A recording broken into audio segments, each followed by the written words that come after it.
Muy buenas tardes, gracias por sintonizar este enlace informativo y conferencia de prensa a través de las distintas plataformas de los medios de comunicación, en el cual las autoridades de gobierno nos darán el balance de la atención institucional y esfuerzos conjuntos para enfrentar la emergencia por el COVID-19.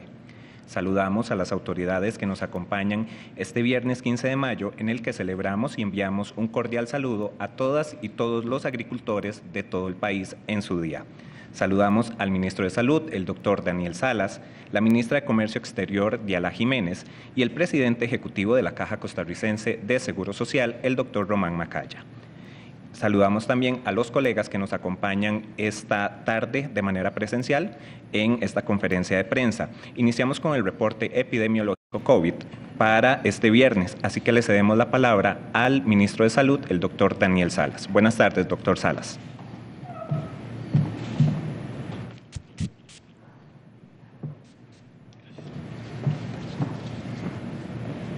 Bueno, muy buenas tardes a tanto la ministra de Comercio Exterior como el presidente ejecutivo de la Caja Costarricense de Seguro Social y a todos los que están siguiendo esta transmisión en donde damos el reporte de la actualización sobre la situación del COVID-19 en Costa Rica.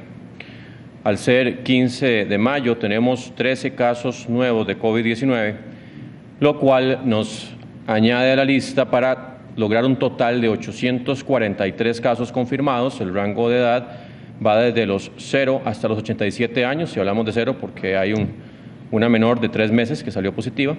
Se trata de 384 mujeres y 459 hombres, de los cuales 712 son costarricenses y 131 son extranjeros.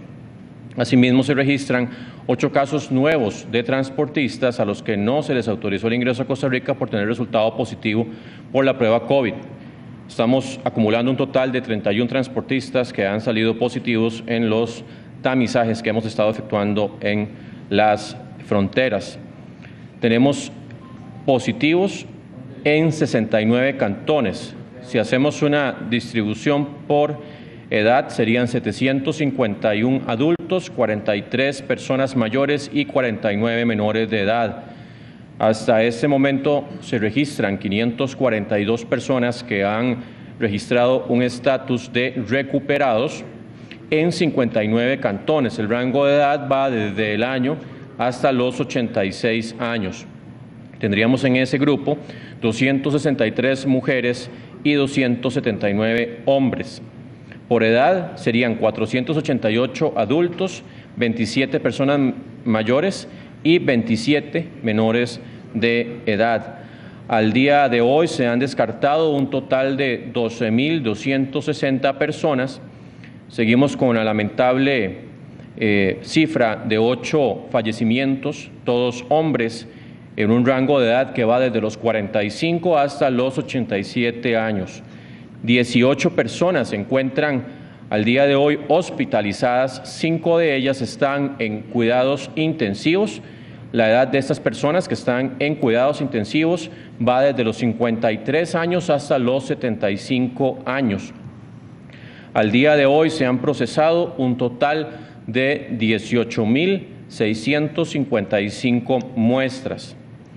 Con respecto al manejo de el asunto con los transportistas, para garantizar una menor exposición y un manejo mucho más ágil, a partir de hoy se va a hacer una medida, que es que los que van en tránsito desde norte a sur o sur a norte van a tener una movilización en convoys, o sea, grupos de diferentes furgones, de diferentes camiones, y van a ir justamente en un operativo coordinado con Fuerza Pública y que busca justamente minimizar esa exposición. La idea es que ellos vayan prácticamente directo con esa escolta que se les va a estar brindando y eso nos facilita mucho el operativo en zona fronteriza, además de, como indicaba anteriormente, minimiza el riesgo de posible exposición en el territorio costarricense.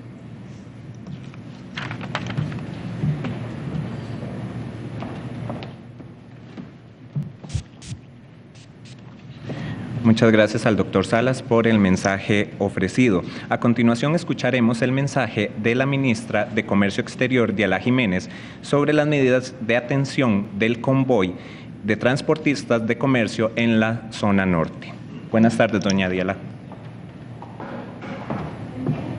Muy buenas tardes, ministro Salas, presidente ejecutivo de la Caja, don Román Macaya, y quienes nos están también siguiendo en este programa.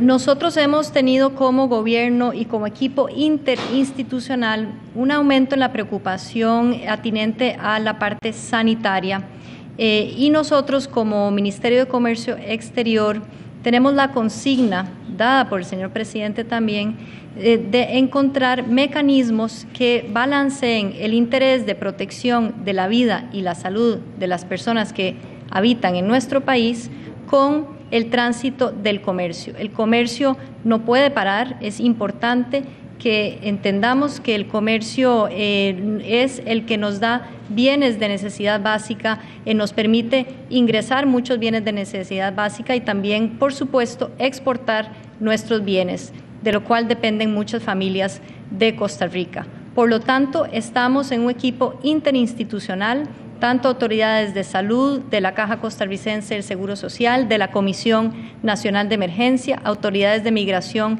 y seguridad, con autoridades de aduanas y mi propio ministerio, trabajando en soluciones que encuentren ese equilibrio.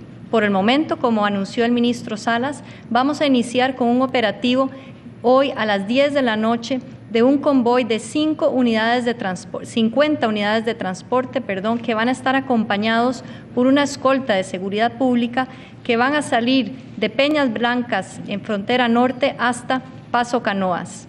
Posteriormente, mañana vamos a iniciar también esa misma prueba en la dirección contraria con estos transportistas internacionales para asegurar, como bien dijo el ministro de Salud, esa trazabilidad y que no haya mayor repercusión en la salud de nuestras personas. Seguimos en esta comisión interinstitucional pues analizando más opciones para agilizar el comercio, pero además resguardar la vida sanitaria de nuestra población. Muchas gracias.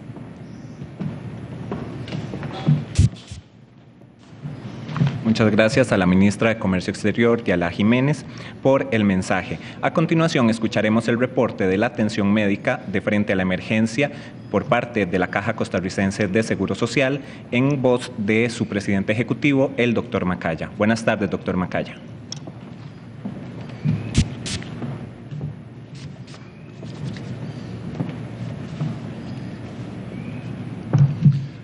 Muy buenas tardes y un saludo muy especial a la señora ministra de Comercio Exterior, doña Diala, y a nuestro ministro de Salud, el doctor Daniel Salas, y un reconocimiento y felicitación a todos los agricultores de nuestro país. Son en los momentos de crisis que más los apreciamos y es justo y necesario hacerles este reconocimiento en este día tan especial. Quisiera abordar varios temas. Uno es un tema económico de la Caja. Recordemos que al puro inicio de esta pandemia, la Caja, por medio de la Junta Directiva de la institución, hizo una ampliación en la definición de una incapacidad. Este es el subsidio que paga la institución para personas que son dadas en una incapacidad, y eso incluyó a que fueran las personas que eran aseguradas y aisladas en cuarentena por una orden sanitaria. Esto es una ampliación de definición muy importante, porque cuando encontramos una persona positiva por COVID-19, inclusive esta definición incluye a esas personas positivas que no necesariamente están enfermas, están infectadas, pero muchos de ellos pueden ser asintomáticos y que tienen que permanecer en su casa por al menos 2 semanas. Y los contactos cercanos que tuvo esa persona también tienen que permanecer en un aislamiento domiciliar por esas 2 semanas. Y si esta definición de incapacidad no existiera, ¿quién cubriría ese subsidio? ¿El patrono, el jefe de esa persona que está aislada? ¿O simplemente lo deja sin un salario, sin un ingreso durante ese periodo? Entonces fue una definición muy importante que tomó la Junta Directiva de la Caja para ampliar esa cobertura. Y quiero dar unas estadísticas de estas incapacidades. Han habido, desde que se dio esta pandemia, 8.316 boletas de incapacidad por efectos del COVID-19. Son 64.472 días de incapacidad, que incluyen, eso representa 6.788 personas incapacitadas por efectos de COVID-19, un promedio de un poco más de 9 días por persona incapacitada, y el monto pagado por la institución para cubrir estas incapacidades asciende a 1.161.416.938 colones. Estamos hablando de 1.16 mil millones de colones en pago de estas incapacidades. Entonces la Caja está atendiendo no solo a los enfermos, sino a las personas que son aisladas, y se les está dando un subsidio para que tengan esos ingresos mientras están en esa condición. El segundo punto que quiero abordar son algunas estadísticas sobre las hospitalizaciones por COVID-19 desde que se inició la pandemia. Hemos tenido en total 80 personas en nuestros hospitales en alguna etapa de estos últimos 2 meses y medio. Esas 80 personas se dividen en 23 mujeres y 57 hombres y representan el 9.5% de todos los confirmados acumulados desde ese 6 de marzo que identificamos el primer caso en Costa Rica. Internados actualmente en hospitales de la Caja hay 18 personas, de ellas 5 están en unidades de cuidados intensivos y 13 están en un salón de hospitalización, pero no en una UCI. De los egresados hay la diferencia, que son 62 personas. Eso incluye las 8 personas que desafortunadamente fallecieron. Y los acumulados que han pasado por una unidad de cuidados intensivos son 16 personas. O sea, 80 personas de las más de 800 que se han identificado a lo largo de estos 2 meses y medio han entrado al hospital. Y de esas 80 personas, 16 han pasado por una unidad de cuidados intensivos. Eso es más o menos, o es realmente exactamente, 20% de los que han sido hospitalizados. En otras palabras, de las personas que entran al hospital, esas personas tienen un 20% de probabilidad de terminar en una unidad de cuidados intensivos. Las estancias varían mucho dependiendo del nivel de atención. Primero que nada, los días promedio entre el inicio de síntomas por COVID-19 y una hospitalización son 2.8 días. De los que entran a salón, la estancia promedio al día de ayer era de 10.5 días. Y de los que están en la unidad de cuidados intensivos, en alguna unidad, al día de ayer la estancia promedio era de 23.3 días de estancia en una unidad de cuidados intensivos. Entonces veamos esas estadísticas otra vez. 9.5% de la población total que hemos identificado como positivos han pasado por un hospital. De ese grupo, 20% o 16 personas en concreto han pasado por una unidad de cuidados intensivos, y los que entran tienen una estancia al día de ayer de 23.3 días en promedio. Los que hoy están hospitalizados tienen otras comorbilidades en general. La más frecuente es la hipertensión, pero la segunda más frecuente es el tabaquismo. 9 personas de las 18 que hoy están hospitalizadas son fumadores. Vea qué importante es este factor de riesgo. La mitad de las personas que están en un hospital por COVID-19, o sea, se complicó la situación, son fumadores. 5 de esas personas son obesas, 4 son diabéticos, 2 tienen dislipidemia y no tenemos en este momento ningún asmático. Curioso, algo que afecta a los pulmones, pero en este momento ninguno de los hospitalizados son asmáticos, pero la mitad fuman. Entonces, eso es un factor de riesgo altísimo. Y quisiera terminar con un informe de lo que llevamos en la campaña de vacunación contra la influenza. Recordemos que iniciamos hace 2 semanas una campaña de vacunación contra la influenza con el propósito de aliviar la carga de enfermedad causado por influenza de todo nuestro sistema de salud para filtrar más esos casos que son por COVID-19. Y lo hemos hecho en una forma ordenada, donde las personas se van vacunando en semanas que se definen por el apellido, por la primera letra del primer apellido. Y al día de hoy, después de 2 semanas, en una campaña que va a durar 9 semanas, llevamos ya el 55% de la población meta vacunada. Son casi 600,000 personas. 597,876 personas ya han sido vacunadas contra la influenza. Algunos se preguntarán, ¿cómo es que en 2 semanas de las 9 que vamos a llevar en esta campaña, ya llevamos más de la mitad vacunados? Si esto, la idea era esparcir esa vacunación a lo largo de 9 semanas y que fuera un proceso definido por el apellido.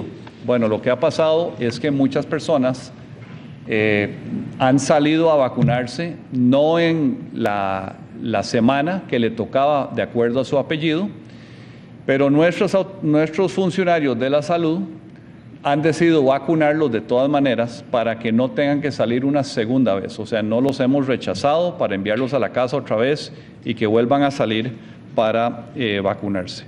Pero les pedimos que por favor, los que quedan por vacunarse, por favor respeten esa programación que es, de nuevo, la semana es definida por su letra del primer apellido. Este lunes iniciamos la campaña de vacunación contra la influenza de los infantes. Hasta el día de hoy, estas últimas 2 semanas, hemos estado vacunando a las personas mayores a 3 años, o sea, de 3 años en adelante. Este lunes empezamos con la campaña en paralelo de los infantes entre los 6 meses y los 3 años de edad. De nuevo, va a haber una coordinación. Para esta campaña son 200,000 dosis para todos estos niños. Y gracias a la información que tenemos en el EDUS, vamos a estar comunicándonos con los padres de familia, ya sea por mensajes de texto al celular, mensajes de voz, si hay cómo dejarlo en el teléfono fijo de la casa, o por correo electrónico. Entonces es muy importante que tengamos actualizada la información nuestra de contacto en el EDUS. Esto lo podemos hacer en cualquier device, en cualquier sucursal de la caja, o descargando el app del EDUS y en la sección de información personal actualizando nuestra información personal. Y quisiera nada más resaltar lo último, que es las mujeres embarazadas están dentro de la población meta para vacunarse contra la influenza. Entonces, por favor, si usted es una mujer embarazada, salga a vacunarse. El propósito de esto es protegerla a usted y a su bebé. Esta vacuna da una protección de más o menos 1 año y por definición en el transcurso de este año una mujer embarazada hoy va a dar a luz y durante el proceso del parto, el nacimiento, el periodo de lactancia, lo que queremos es que la madre no se infecte y no infecte al recién nacido. Entonces, por favor, a las mujeres embarazadas, vacunarse también. Muchas gracias.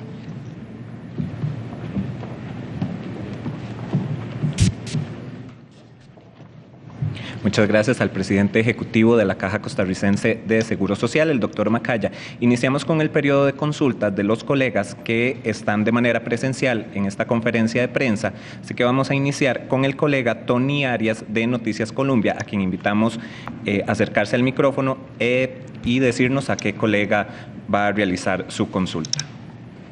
Gracias, buenas tardes para los tres.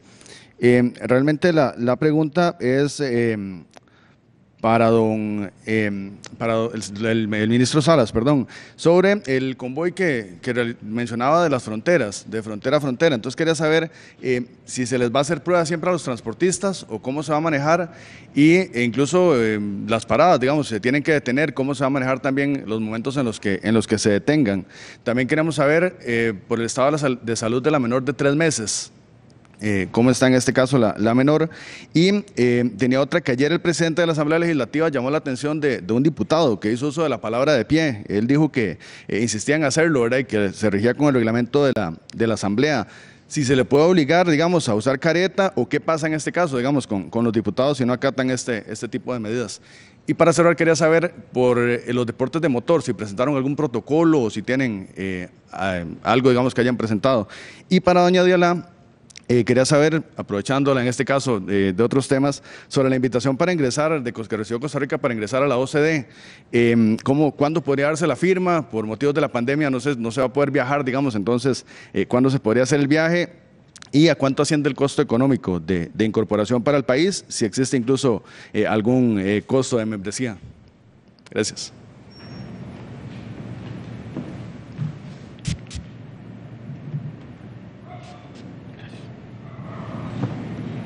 Sí, buenas tardes. Con respecto a el tema del convoy, tendrá una única parada ya establecida en donde tendremos los controles respectivos para que ellos puedan hacer pues las rigurosidades del viaje.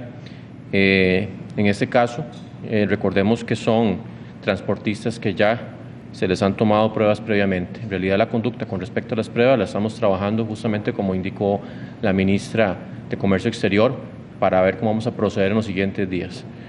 Con respecto a los diputados, pues en realidad ha habido una recomendación muy importante, está incluso en lo que repasamos el lunes, en el sentido de que personas que tengan que estar en un recinto, en una reunión presencial física por más de 15 minutos, lo que se recomienda es que usen el equipo de protección personal. La careta es una de las opciones. Otra de las recomendaciones que hemos hecho airadamente para toda la población es que en las reuniones que se sostengan no se hable muy alto, no se grite, no haya cantos, porque toda la labor de estar alzando la voz o cantar obviamente en lugares públicos pues aumenta la cantidad de gotitas de saliva que puede estar eventualmente llegando a personas alrededor, y esas son recomendaciones que se mantienen para cualquier sector de la población. Con respecto a los deportes, creo que usted me preguntó los automotores. Sí, en realidad los automotores, si se sigue toda la rigurosidad, recordemos que lo que estamos habilitando en este momento son de alto rendimiento, actividades físicas que no tengan contacto físico directo, pero siento yo que es uno de los grupos que podemos ir habilitando siempre y cuando tengan su protocolo específico y sigan todas las recomendaciones y medidas, ¿verdad? Tanto la parte de desinfección, la parte del manejo, que cuando vayan a abordar, o sea, que no tratar de minimizar el contacto con otras personas. En realidad es un grupo que podemos perfectamente trabajar para eventualmente hacerlo mucho más explícito, que pueden funcionar siempre y cuando cumplan con el protocolo ya aprobado por el jerarca del sector. ¿Perdón? Ah, sí, ella está bien. En realidad sí tuvo un contacto con una persona positiva con COVID y no tiene ninguna afectación clínica por el momento.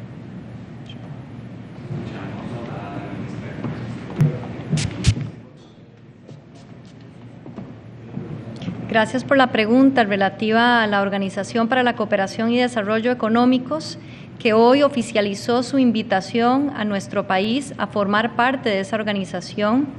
Aprovecho para felicitar a mis colegas que están aquí, sus equipos, a todas las instituciones, los ministerios todos los equipos que han hecho este sueño una realidad, la Comisión Especial de la Asamblea Legislativa dedicada a estos proyectos de ley, también el sector privado y la sociedad civil, porque esto que hoy estamos celebrando en realidad es un esfuerzo de todo un país, de varias administraciones, y pues es un esfuerzo que nos permite entender que Costa Rica puede soñar en grande, puede soñar en pertenecer a una organización que busca generar mejor gobierno, mejor Estado para que los ciudadanos y las ciudadanas estemos mejor cada día.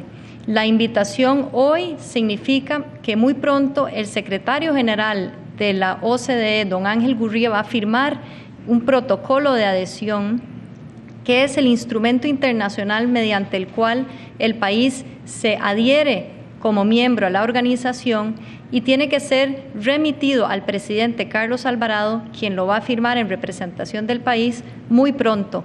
Eso se va a hacer vía courier, dadas las circunstancias, como usted apuntó. Una vez que eso esté en nuestro país y tengamos la firma, ese instrumento internacional lo vamos a presentar a la Asamblea Legislativa para su tramitación. Se tramita como un tratado internacional, es decir, pasa los procesos de trámite de la Asamblea Legislativa, se le consulta a la Sala Constitucional por una consulta obligatoria. Posteriormente, cuando sale de ese proceso, que será unos meses en su trámite, el Poder Ejecutivo sanciona y se convierte en ley de la República. Sin embargo, nosotros tendremos que depositar ese instrumento o esa ley ante las autoridades francesas, que es donde queda la sede de la organización, para que ya se pueda decir que somos efectivamente miembros de la organización. Nosotros calculamos que esto va a ocurrir a final de año. Por lo tanto, en el Bicentenario ya también tendremos otro motivo para celebrar. Y en cuanto al costo, es una cuota que se asigna a cada país según unos parámetros que usa la organización y se nos va a informar en el momento en que ya se acerque la membresía. Se nos ha adelantado que puede rondar más o menos el mismo monto que nos ha costado una cuota de candidatura en este proceso, que es unos 1.500 millones de colones, alrededor de unos 2 o 3 millones de dólares. Eso es un monto pues realmente pequeño dentro del presupuesto nacional y es un monto que yo diría, es más una inversión que un gasto, puesto que nos permite tener acceso a esta organización que nos va a evaluar cada 2 años en muchas materias importantes para el país. Gracias. Gracias a la ministra Jiménez. El siguiente colega en realizar consulta es Andrés Ortiz, del medio Costa Rica Noticias. Adelante, Andrés. Buenas tardes a todos. Mi consulta es para don Daniel. Don Daniel, hablando del tema de lo que sucede en la frontera norte, hemos tenido reportes de que algunos conductores mencionan de que esperan hasta 7 días para el resultado y que las condiciones no son adecuadas. La pregunta es si en algún momento se estaba pensando establecer algún sitio donde puedan tener lavamanos, baños y demás con condiciones adecuadas en este sector, pero también señalan que en Nicaragua no están aceptando a extranjeros, transportistas que no sean de esa nacionalidad y que entonces quedan en Costa Rica. ¿Qué se estaría haciendo con esto? Si tienen reporte, ¿y qué estaría haciendo Costa Rica? Gracias. El ministro de Salud, el doctor Daniel Salas.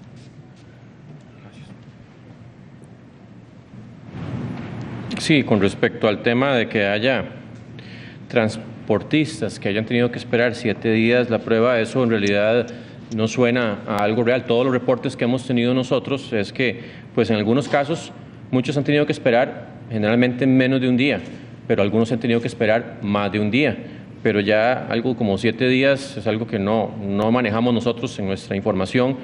El lugar específico, por ejemplo, que se podría disponer. En realidad nosotros hemos estado, desde que surgió este asunto con los transportistas, el riesgo eventual, hemos tenido, como indicaba también la ministra de Comercio Exterior, reuniones constantes. Prácticamente todos los días tenemos no solamente una, sino varias reuniones para tratar de que todas las instancias que están involucradas en darle esa mejor solución al asunto que se presenta con los transportistas, pues esté lo más coordinada y en mejora continua. Hemos estado visitando el lugar, viendo a ver cómo es que se pueden readecuar las instalaciones, los lugares en donde eventualmente ellos van a hacer la espera, todas las posibilidades incluso para hacer más ágil el trámite, siempre resguardando el tema de salud. y esa situación continúa. O sea, en este momento les aseguro que ese tema es de los más importantes que estamos manejando y seguimos en esa coordinación, en esas reuniones constantes que nos permiten darle la mejor solución posible al país, haciendo ese balance también que siempre lo hemos tratado de mantener entre lo que es salud y lo que es la parte de comercio también. Con respecto a lo que usted menciona, que Nicaragua no está aceptando los transportistas que dan positivo, eso es correcto. Y los que no reciben, pues justamente los hemos tenido que trasladar a un lugar en donde están cumpliendo la cuarentena dentro de Costa Rica, y eso es parte también de las medidas que hemos estado contemplando para modificar todos los procedimientos y las conductas que estamos siguiendo con el tema de transportistas. Don Daniel, ¿ese lugar específicamente dónde es? ¿Es un centro médico? ¿Es un tipo de albergue? Tal vez si nos puede detallar ese lugar donde se están trasladando y cuántos en este momento hay de extranjeros, transportistas que no son de nacionalidad nicaragüense, que no los han dejado entrar a ese país luego de que Costa Rica los detecta como positivos. Sí, ese lugar está en el gran área metropolitana. No voy a dar detalles, pues obviamente para resguardar su ubicación, ¿verdad? Que no ha sido parte de la política que hemos seguido con esto. Y en realidad pues tenemos aproximadamente unos 5 o 6, no tengo la cifra exacta, pero por ahí anda la cifra de las personas que hemos tenido que trasladar a ese lugar. ¿Cuál ha sido la condición de ellos? Y si en algún momento han hecho lo que han venido haciendo con el resto de casos, analizar, digamos, su nexo que pudieron tener en ese sector, digo yo, como para poder ver si hay alguna posibilidad de contagio ya en la zona donde ellos estuvieron antes de dar positivo. Es que son personas que vienen entrando a la frontera, entonces en realidad no han tenido una exposición en Costa Rica, así que no hay ese asunto de dar la trazabilidad y ellos están estables, o sea, están justamente siendo observados en su condición clínica. Don Daniel, la última pregunta que quería hacerle era con respecto al centro de aprehensión para migrantes en Heredia. Sí. Ayer, en el caso que usted dio, fueron ya 27 los que hay ahí detectados. ¿Qué se está haciendo específicamente ahí y si se están haciendo más pruebas para detectar más casos en ese brote? Sí, recordemos que el grado de exposición que se puede dar en un lugar en donde hay pues ese tipo de relación, ¿verdad?, cercana, pues obviamente nosotros lo habíamos indicado hasta que no se cumplan los 14 días, que es el periodo máximo de incubación desde la última exposición a un caso positivo, no podemos decir que no vayan a surgir más casos. Ya prácticamente pues muchos han tenido esa situación de positividad. Nosotros hacemos el seguimiento todos los días, eventualmente si alguien ya surge con síntomas, inmediatamente hacemos un muestreo de nuevo para ver justamente si corresponde con un caso COVID, pero hemos hecho todo lo que ha sido el aislamiento, el seguimiento de contactos y hemos estado en esa conducta desde que obviamente lo descubrimos porque es parte de lo que hacemos en todos los conglomerados o los clústeres de casos, ¿verdad?, como es este centro. Gracias, don Daniel. Muchas gracias a Andrés Ortiz de Costa Rica Noticias. El siguiente colega en realizar su consulta es el colega Javier Sandoval del medio digital Sociable Comunicaciones. Adelante, Javier. Muchísimas gracias. Muchas gracias, doña Dialá y señores. Doña Dialá, hoy Costa Rica celebra precisamente, y se refería a usted,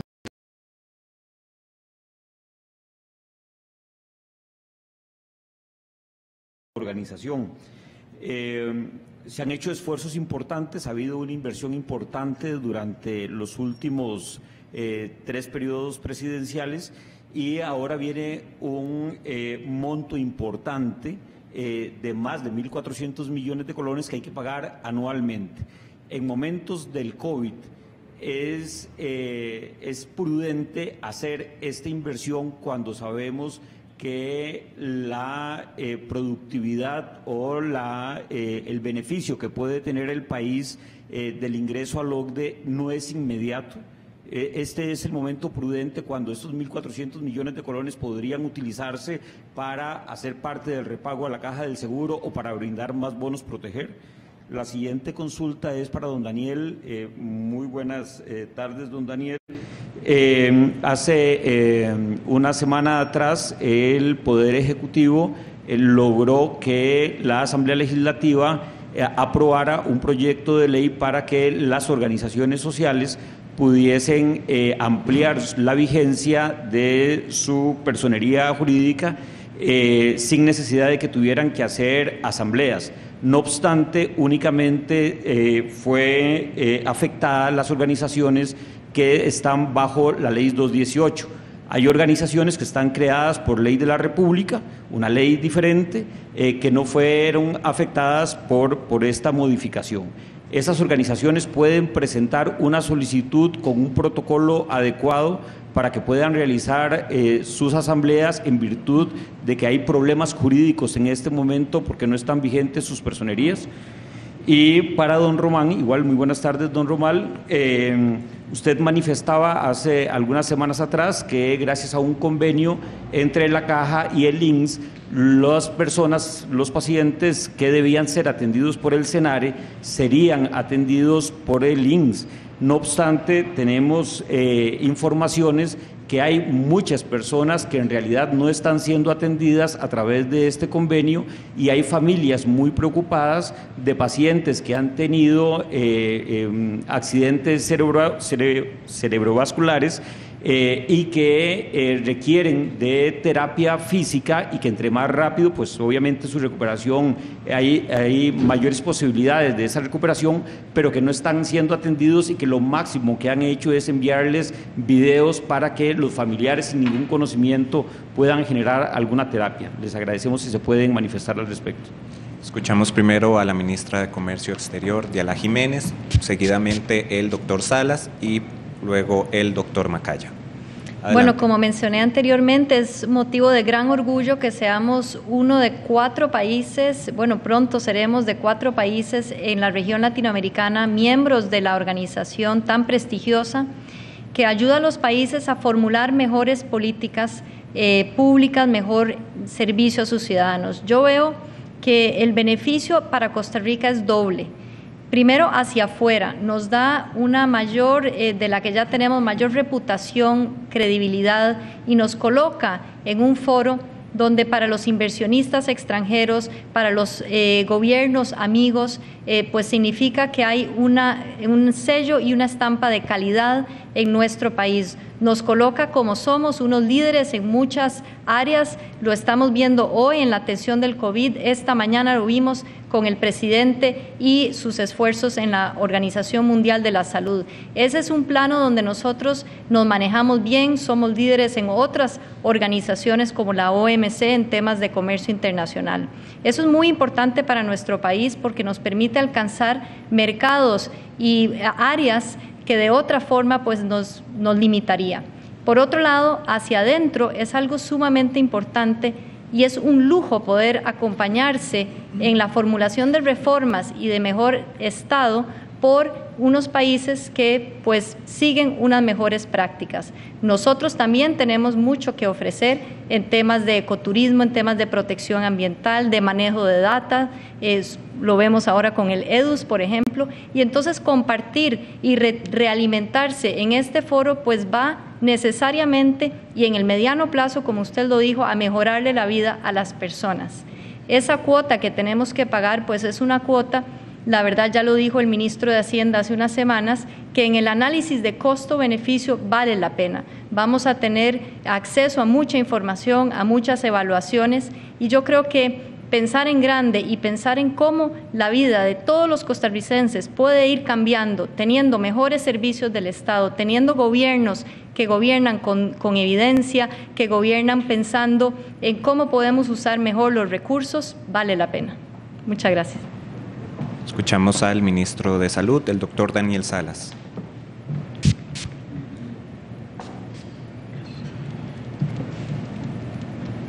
Sí, con respecto a ese tema de organizaciones que eventualmente no se contempló en la modificación de la ley que permite, o más bien, darle una prórroga hacia las asambleas presenciales, siempre habría que ver primero si es posible, de acuerdo a los estatutos, hacer las reuniones virtuales. Recordemos que todas las reuniones en este momento que se puedan hacer de forma virtual, más bien demos gracias a la tecnología que nos permite en momentos como este, ¿verdad?, que tenemos que tratar de minimizar eventualmente los asuntos presenciales, pues que podemos mantenerlo. Si fuera que definitivamente no pueden hacerlas por sus estatutos, pues habría que ver también cuál es la dimensión, cuál es la cantidad y eventualmente podemos analizar, presentar también algún proyecto que les ayude en ese sentido para que puedan prorrogar su funcionamiento sin afectación obviamente de sus funciones. Muchas gracias, doctor Salas. Por favor, doctor Macaya, acercarse al micrófono para responder la consulta.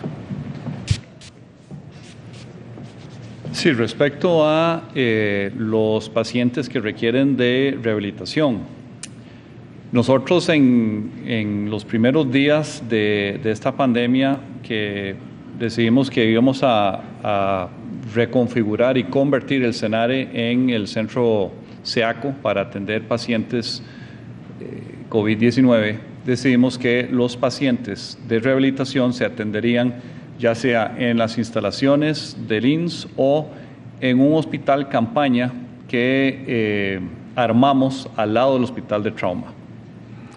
Desde entonces hemos informado en estas conferencias de prensa que ya los pacientes de rehabilitación se están atendiendo en una ala del Hospital México, que nos habilitaron. Son instalaciones muy amplias, muy aptas para la rehabilitación, y ya nosotros desarmamos el hospital campaña que habíamos armado precisamente para ese tipo de pacientes. Entonces, ese hospital campaña ya está disponible para otros usos durante esta pandemia, y los pacientes que requieren de esa rehabilitación están usando hoy las instalaciones del Hospital México.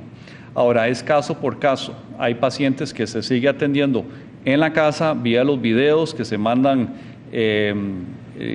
diseñados y son específicos para el tipo de rehabilitación que requiere el paciente, y los usuarios, por medio de sus familiares, se graban haciendo esta rehabilitación y se le envía otra vez al médico para ver qué tipo de ejercicios y rehabilitación se está haciendo. Hay casos donde preferimos no acercar a ese paciente a un centro de salud todavía. Es un tema de manejo de riesgo para un grupo altamente vulnerable. Muchos son adultos mayores y por eso es que es caso por caso. Pero ya no estamos usando esas instalaciones del hospital campaña que se armó al lado del INSS. Muchas gracias. Una repregunta del colega. Don Román, muchísimas gracias por la explicación. Hay familiares, hay cuidadores de esos pacientes que precisamente son adultos mayores y que no pueden realizar esta terapia a través de los videos que les están enviando. La Caja ha previsto la posibilidad de que personal médico pueda atender en estos casos a esos pacientes en visita domiciliar. Y aprovecho que se me quedó en el tintero una pregunta para don Daniel. Don Daniel, se plantea la posibilidad de que los centros educativos regresen a clases después de junio, después de las vacaciones de medio periodo. ¿Estará haciendo una recomendación o generando una instrucción el Ministerio de Salud para que las escuelas y los colegios tengan mascarillas o tengan viseras, precisamente porque van a pasar claramente más de 15 minutos todos juntos en el caso de los estudiantes con los educadores? Muchas gracias, Javier. Sí, nada más reitero que es caso por caso. O sea, esos pacientes que requieren de una rehabilitación de una forma más urgente, ¿verdad? Por la situación que están viviendo, encontramos la manera de poder atenderlos, que probablemente va a ser en las instalaciones del Hospital México, o por medio de los videos, si eso es apto para ese paciente.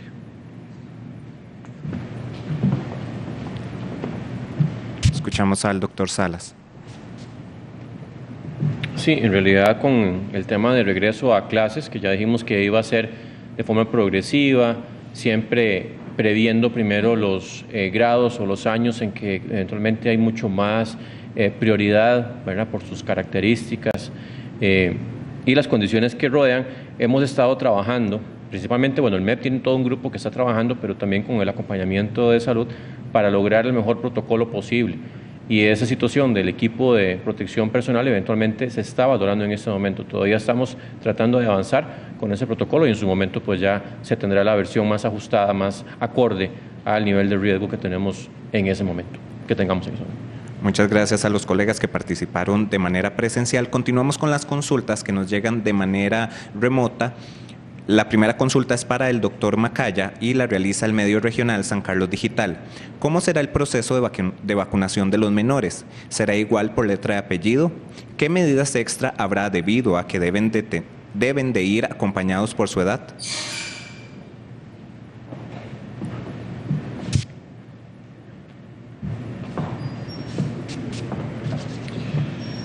Bueno, el proceso para la vacunación de menores, recordemos que el lunes empezamos con la vacunación de los niños entre los 6 meses y los 3 años de edad. Igual que los mayores a 3 años en adelante, va a ser por apellido del niño. Entonces, ese orden se determina en cuál semana va a ser, de acuerdo al apellido. Obviamente, estos niños no van solos a vacunarse, van con algún padre que los lleva. Y cada centro de salud tiene su estrategia local. La idea es una vacunación diferenciada a el resto de la atención de salud de ese centro de salud. Queremos que sea fuera del centro de salud, idealmente en una escuela, en un centro comunitario, pero eso es una decisión y una estrategia local. Por eso la importancia de que cada persona tenga actualizada su información de contacto ante la caja y lo pueden hacer mediante el EDUS. Muchas gracias, doctor Macaya. El medio digital El Observador le consulta al ministro de Salud cuándo se empezarán a hacer las pruebas de anticuerpos en Costa Rica. ¿Los laboratorios privados pueden realizar estos tipos de prueba?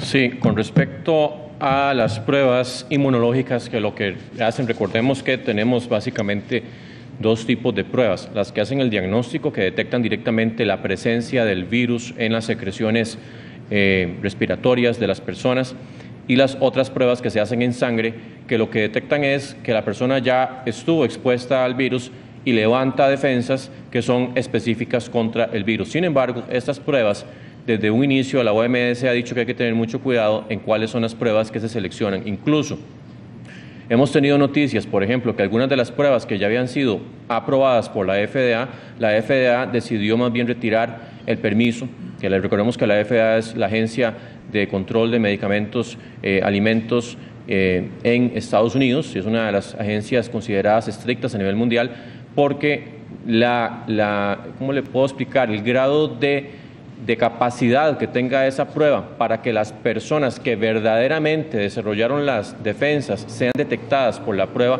ha variado mucho. Incluso hay países que han usado pruebas que han tenido esa capacidad tan disminuida que en algún momento se pensó que era mucho mayor, que al final no sirvió prácticamente de nada. Entonces hemos estado trabajando con un equipo interdisciplinario donde han estado virólogos, epidemiólogos, microbiólogos, en un análisis de cuáles son las mejores pruebas posibles a nivel nacional. Incluso ya hemos tenido justamente unas que están ya en la etapa final para poder hacer las pruebas que se van a hacer para ajustar esa sensibilidad, cuál es la sensibilidad real, que es la capacidad de detectar las personas que verdaderamente han desarrollado esos anticuerpos en nuestro país. A nivel privado, pues obviamente nos interesa mucho también que las pruebas que se vayan a ofrecer tengan ese nivel de calidad, ese nivel de rigurosidad, porque si no, inmediatamente entramos en un asunto que más bien llega a confundir y puede incluso dar una sensación de falsa protección en una persona que en realidad nunca estuvo expuesta al virus y que se piensa que ya desarrolló las defensas. Así que en eso hemos sido muy cuidadosos, porque es diferente las de diagnóstico, que es a través de biología molecular, en donde se detecta directamente la presencia del virus, su genoma, su ARN, a hablar de estas otras pruebas que tienen muchas dificultades que hay que sortear y estar seguros de que las que vamos a usar en nuestro país sean verdaderamente las que tengan el mejor grado de calidad. Así que por eso hemos sido muy cuidadosos de no autorizar, porque hay una oferta enorme. Las cantidades de pruebas de diferentes proveedores en diferentes países están en este momento en realidad por todo lado, y tenemos que en ese sentido, como les digo, ser muy cuidadosos y rigurosos en que las que vayamos a usar verdaderamente nos vayan a dar un panorama real de qué es lo que está ocurriendo con las defensas, los anticuerpos que el virus puede desarrollar en las personas. También para el ministro de Salud, el programa radiofónico Mujeres Emprendedoras consulta: ¿cuál es el seguimiento y protocolo aplicado a las guarderías, ya que por el hacinamiento podrían convertirse en un foco de infección? Sí, el seguimiento, ya hemos tenido un lineamiento que se hizo ya pues hace bastante tiempo con respecto a los lugares de cuidado, y ese alineamiento que lo pueden consultar en la página web del Ministerio de Salud. Recordemos que ahí ustedes se meten y está un botón que dice COVID-19 y ahí está toda la información, está el material de comunicación, lineamientos generales, lineamientos específicos, está, por ejemplo, para la confección de las mascarillas, cuáles son las pruebas que se pueden ejecutar. Ahí está el lineamiento específico para centros de cuidado y ahí pueden consultar todos los protocolos y los pasos que se deben seguir en esos centros para poder proteger mejor tanto a los funcionarios como a la población que se recibe. Muchas gracias, doctor Salas. Semanario Universidad consulta para doña Diala Jiménez, ministra de Comercio Exterior. Quisiéramos saber cómo avanza el plan alivio, cuántas pymes participaron, cuándo se dará el anuncio de las seleccionadas y cuándo iniciarían los depósitos y las capacitaciones.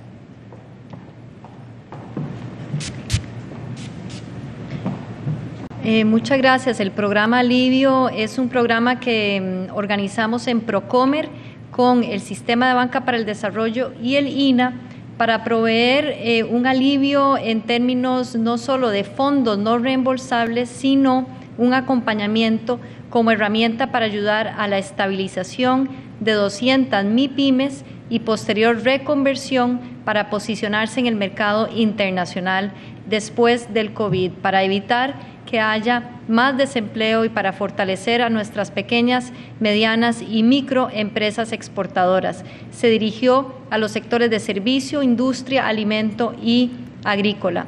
Nosotros lanzamos el concurso hace ya algunas semanas y en la plataforma ingresaron unas 700 MIPYMES. De esas, aproximadamente unas 300 MIPYMES cumplieron con todos los requisitos y ahora se está en el proceso de selección. La selección la lleva a cabo un equipo técnico del INA, del Sistema de Banca para el Desarrollo y de Procomer, y a final de este mes estarían seleccionando las 200 empresas y después muy pronto pues se estaría desembolsando esos fondos no reembolsables con la asistencia técnica que acompaña para que las empresas puedan realmente aprovechar bien esos fondos no reembolsables. Muchas gracias, doña Diala. Para finalizar el periodo de consultas, Repretel realiza la pregunta para el ministro Salas. ¿Apoya el Poder Ejecutivo la petición de los diputados a la OPS para que hagan una evaluación en Nicaragua? ¿Hasta qué punto es necesaria esta evaluación en vista de la situación en ese país? ¿Qué resultados podría dar esta evaluación?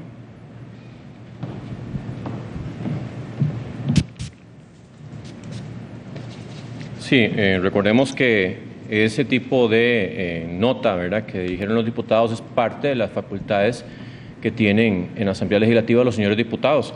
Ya hemos dicho en todo momento que nosotros hemos hecho las coordinaciones con los países vecinos a través de Cancillería, y para cualquier tema relacionado a ese asunto, pues en realidad sería Cancillería el encargado de hacer ese tipo de aclaraciones.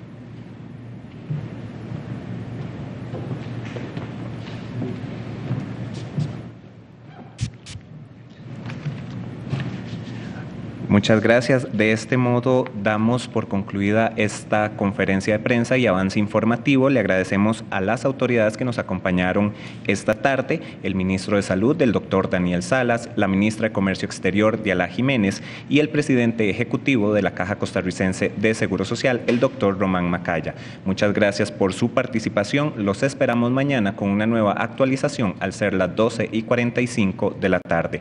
Muy buenas tardes.